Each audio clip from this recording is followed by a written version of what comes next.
आज का सवाल है कि मैं एक रिलेशनशिप में था, लेकिन मेरे पार्टनर के द्वारा मेरे से हमेशा बहाना बनाते रहना और ये कारण रहा कि हमारा रिलेशनशिप ब्रेक हो गया। जैसे क्या होता है ना कि आपके जीवन में क्या होता है कि एक रिलेशनशिप में जब आप होते हो ना, तो उसमें एक ट्रू रिलेशन होता है, एक फॉल्स रिलेशन होता है। ट्रू रिलेशन होता है ना, उसमें आपको बहाना देखने को नहीं मिलेगा, लेकिन वहीं आपका जो एक फॉल्स रिलेशनशिप होता है उसमें आपको हर बात में बहाना देखने को मिलेगा। जैसे कि अगर आप उनसे बात करना चाहोगे तो वहाँ पे वो बहाना बनाने लगेंगे, है ना। कॉल करोगे तो बहाना, मैसेज करोगे तो बहाना। अगर आप बाद में पूछ भी दो ना गलती से कि आपको हम ये किए थे, कॉल मैसेज आपने रिप्लाई नहीं दिया, वहाँ पर भी बहाना। मतलब समझो ना कि वहाँ पे सिर्फ और सिर्फ आपको बहाना ही दिखेगा। और आपका जो क्वेश्चन है ना सही है ना, ये रिलेशनशिप में होता है और इसके कारण कहीं ना कहीं क्या होता है ना कि रिलेशनशिप टूट जाता है। तो मैं तो ये कहना चाहूँगी ना कि ये रिलेशनशिप हो ही नहीं सकता है। कैसे हम इसको रिलेशन का नाम दे सकते हैं? वैसा रिलेशन जिसमें सिर्फ और सिर्फ बहाना बनाया जा सकता है ना। उसमें कुछ ऐसा बात उधर से नहीं आ रहा है, कोई ऐसा रिप्लाई नहीं आ रहा है जो हमारे एक हेल्दी रिलेशनशिप को लेकर हो, ऐसा कुछ नहीं देखा जा रहा है।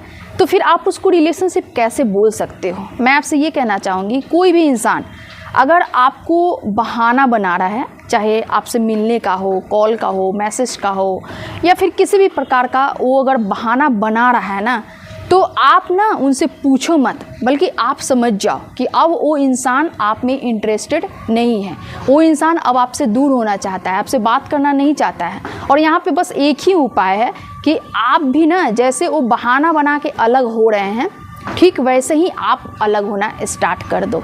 देखो आप करके कुछ दिन, है ना, महीना, 2 महीना, 3 महीना आप करके देखो, एक असर उस इंसान पे आपको देखने को मिलेगा। लेकिन वही दूसरी ओर अगर आप जिद करने लगोगे बात करने का, है ना, अगर आप उनके पीछे पड़ जाओगे ना, तो वो इंसान में इतना ज़्यादा ईगो डेवलप होने लगेगा और उसके बाद भी एक कहीं ना कहीं वो इंसान आपसे चिड़चिड़ा भी जाएगा। तो आपको ये नहीं करना है। कहते हैं ना कि इंसान के लिए इशारा काफ़ी होता है।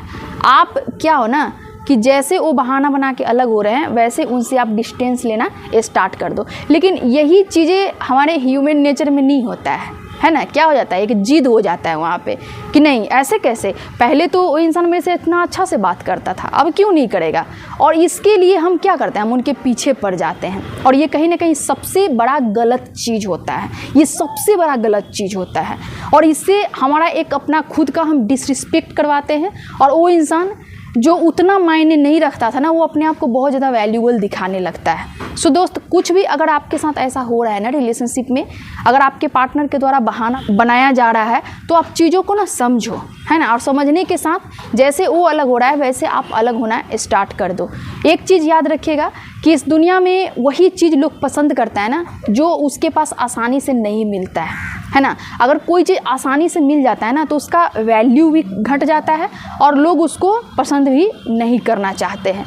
तो जिस तरह से आप अगर जैसे जैसे उनसे दूर होना स्टार्ट कर दोगे ना, आप भी उनको कॉल नहीं करोगे, मैसेज नहीं करोगे, बात नहीं करोगे, और मिले भी कोई तो ठीक है, स्माइल हो गया, बात ख़त्म, ज़्यादा मतलब पहले जैसा इंटरेस्ट नहीं दिखाओगे ना, तो उस इंसान में थोड़ा सा ना आपको लेकर थोड़ा सा ना उनको सोचने का मौका मिलेगा कि आखिर वो इंसान ऐसा क्यों कर रहा है। और फिर देखिएगा कि अगर सुधरने वाला आपका रिलेशन होगा, अगर वो इंसान के मन में आपके लिए इतना भी अगर होगा ना, इतना भी अगर प्रेम होगा, वो इंसान वापस आपके जीवन में आएगा, है ना। लेकिन आपको गलती नहीं करना है कि किसी से जिद नहीं करना है, आपको किसी के पीछे नहीं जाना है, किसी को मनाने की कोशिश नहीं कर रहा है। अगर शुरुआती के दौर में 1-2 बार अगर कर दिए हो ना, तो कोई दिक्कत नहीं है, लेकिन बार बार वो चीज़ को आपको नहीं करना है। कंटिन्यू तो 1 साल 2 साल बिल्कुल नहीं करना है ना। हमारे मन में एक बहुत बड़ा गलत फहमी होता है कि नहीं, हमारा एक क्या है, रिलेशनशिप है, मैं उस इंसान को अगर मना लेती हूँ ना, वो इंसान मान जाएगा मेरे से। लेकिन ये इंसान का सबसे बड़ा क्या होता है, गलत फहमी होता है। दोस्त, किसी के पीछे मत जाओ,